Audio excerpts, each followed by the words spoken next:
Hi, it's Steph. Welcome back. This video I wanted to give an introduction for because it is a compilation of video clips that we've taken over the past couple of months, dating back to the last week of April, when we started collecting some materials for this Japanese maple garden area that we've been working on. Now, this used to be a spot in the yard where we had our children's play set, and last fall they decided that they no longer wanted the play set, and so we ended up having someone pick it up, and we started planting Japanese maple trees that I had ordered last spring. So it's been an ongoing project and something that George and I have been working on together. And we recently decided to start scouring the internet, like Craigslist and Facebook and OfferUp, to find material that we could use in the garden for either free or really inexpensively. And we've actually had some luck gathering some things. So the clips that I've taken over the last, say, month and a half now have been different occasions where we've picked up material for this project. And so the video you're about to watch is going to be a compilation that shows us doing some work in the area as well as the materials that we picked up along the way.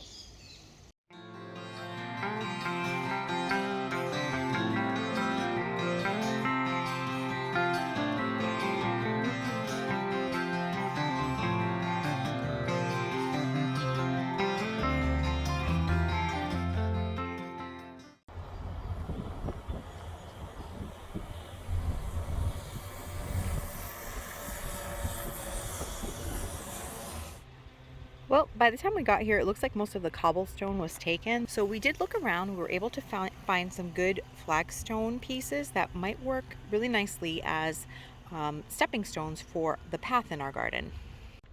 So here's what we've loaded up so far. And we're just looking for these pieces that are a good size to step on, that aren't too thick, that we can inlay in the path. So we're going to look for a little longer. Here's what we ended up with. So we need some more, but for getting these for free, not a bad start. So yesterday we ended up going up to Newport, Rhode Island to pick up what we thought were going to be cobblestones. That's what the ad said. But when we got there, most of the cobble was gone, and what was left wasn't usable for us. But we did see that they had some flagstone. So we ended up thinking, well, the flagstone probably looked really nice in the Japanese maple garden as a path. Originally, we just planned to use gravel.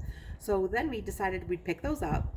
And when we got home and placed them, we had only gotten a little bit, but those were free. So we brought those home. And then today we started looking around some more, and we found a woman on OfferUp who had a bunch of different stone in her yard that she needed to have taken away. So when we got there, we picked out what we wanted, which was these flagstones. And she gave us a price of $35 for all of these. So far, yesterday's haul was free. Today we're into it for $35, and we're probably about 2/3 of the way done with the path. We stopped at a nursery on our way home from the tulip farm, and sure enough, they had this little area where they put discarded materials from jobs that they were working on. We asked the man if he was willing to sell us some of these scrap pieces of flagstone, and because we had purchased some things, he said just take them. So we loaded up a few pieces that we can use.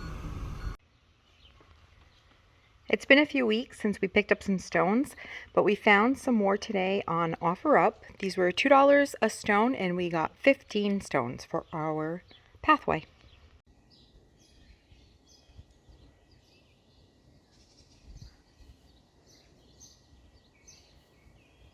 So it is a beautiful day today. It is not too warm. There's a little bit of a breeze, and the sun hasn't yet come up over this space. So we're going to take advantage of these first few hours of the morning to have some work done in this area. So George has already started lifting some sod, or working on getting some sod out of this spot here behind me. And I have a group of plants that I want to get planted in this middle section. I have a clematis that I'm going to train to grow up a tree in the back. So lots of work that we're hoping to get accomplished today. So come on and hang out with us.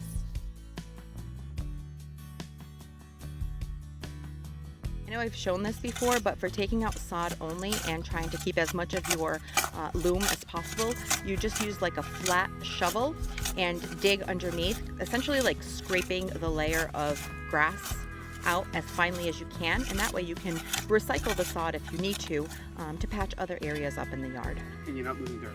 Yeah, and you're not losing dirt because you're making it nice and thin.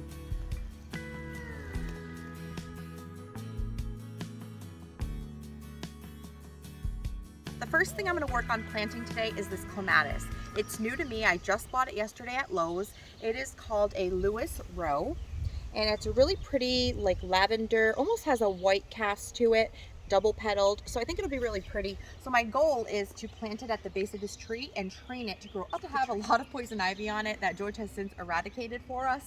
And so, yeah, I hope that it does well here. First thing I have to do is remove all of these stones at the bottom, kind of work this area a little bit, add some compost. So here is the base of the tree. There's a bunch of rocks here that I've kind of just, you know, thrown here whenever I find them in the garden to suppress weeds and whatnot, but clearly it's not working. See all the weeds in the back? So I'm gonna go ahead and clean that up, and I'm gonna put some fresh compost in here, plant this clematis, and then I'm going to cover the roots back up with these stones, because clematis like their head in the sun and their roots in the shade. So I'm hoping that these stones here will serve as a mulch and kind of keep the roots cool.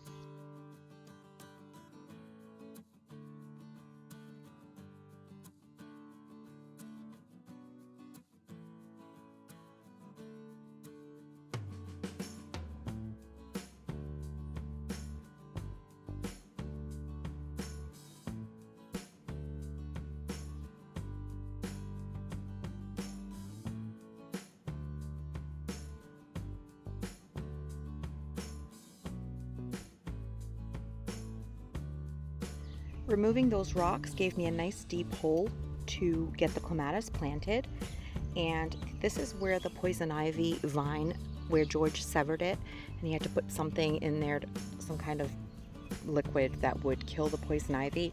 Our boys played back here a lot because their swing set was right behind us, and we didn't want them to get poison ivy, but it's been gone for a couple of years, and this vine that's going up the tree I think will be a nice place for the clematis to kind of attach itself. So I'm gonna go get some startup fertilizer and some compost and plant it right here.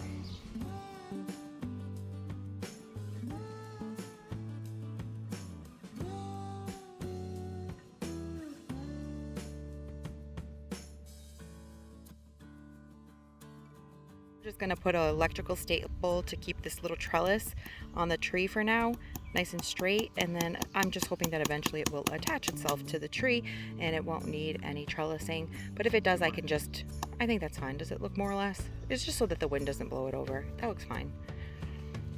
So there it is. I'm just gonna finish putting a little bit more soil, and then the rocks, we'll water it, and then the rocks back on top. And then if it does need additional support to kind of keep climbing, I'll just add some fishing line with some thumbtacks or something to kind of keep it going. But I'm hoping that this will be enough to get it started, and then it'll attach to the vine.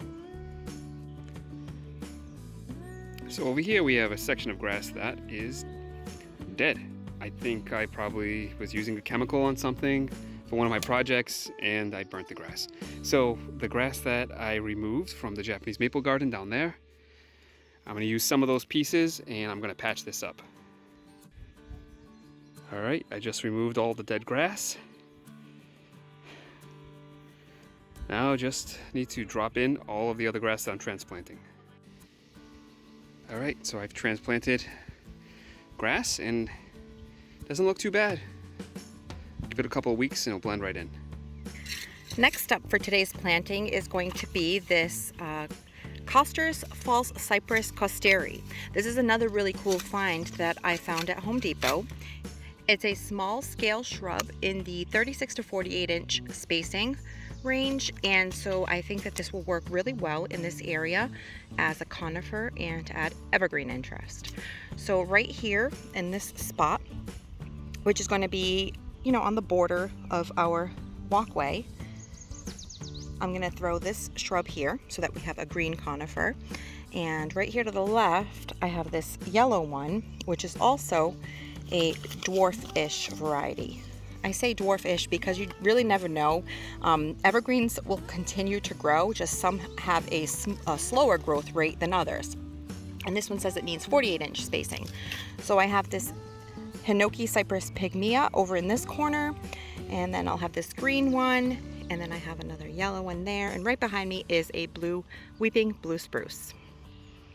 Right here. It's putting on all of its spring growth, and it's a cutie. This guy's been working hard this morning. He's ready for a beer and a bed. He wants to cut it. Yeah, he's done for today. Look, the sun's coming down on you. You look like a little angel. Yeah. The garden work angel, right?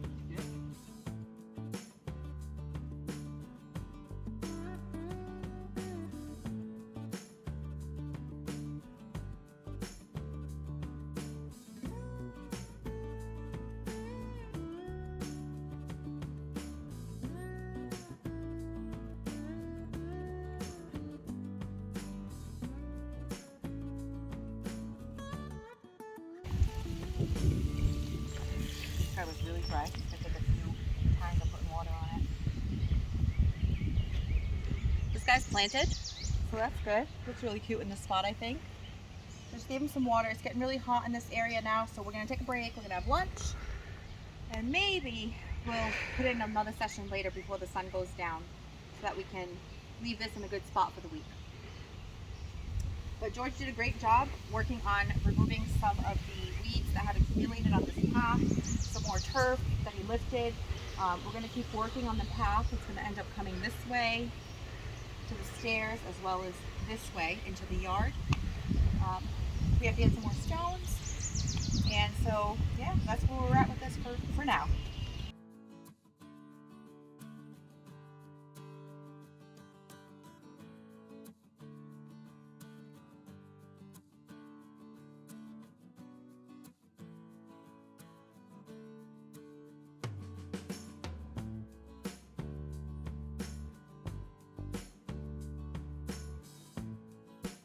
We found some more cobblestone that we need for our Japanese maple garden area, and they're these really cool vintage cobble, and we found these on OfferUp a couple of days ago, and we picked up the load today, and we paid $1 a stone or $1 a cobble, so really good deal.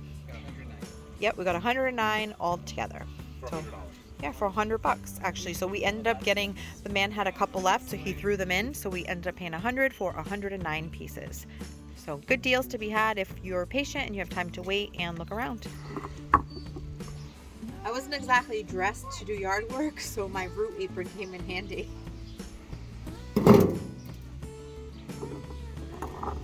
We still have to actually dig out a trench where we're going to set these. So we're just kind of dry fitting them, sort of just putting them along the outline so we can see, you know, where we are in terms of how much more we'll need to complete the project. To give you context of how much we're saving doing it this way, collecting these materials slowly, the 2 steps that you see coming off of the patio, we bought last fall at a stone yard, and they charge by the pound. And we ended up buying those 2 pieces for about $100 each.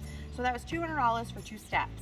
And since then, we've collected all of the flagstone that you see here on the walkway for about $75. So that's a huge difference. And then the cobblestone currently sells at Lowe's for $4.50 a piece. And what we were looking for was this aged, irregular vintage cobble that has some patina to it. And we ended up collecting all of these for $1 a piece. So if we had bought this brand new at Lowe's, first, it wouldn't have the character that this one has. And secondly, it would have cost us about $450 for 100 stones versus the $100 that we paid at $1 a piece for this one. Update on the clematis. This is the Louise Rowe clematis that I planted on May 30th. It's been about 2 weeks and it's happily climbing. So that's a lot of growth in just 2 weeks, which is really exciting.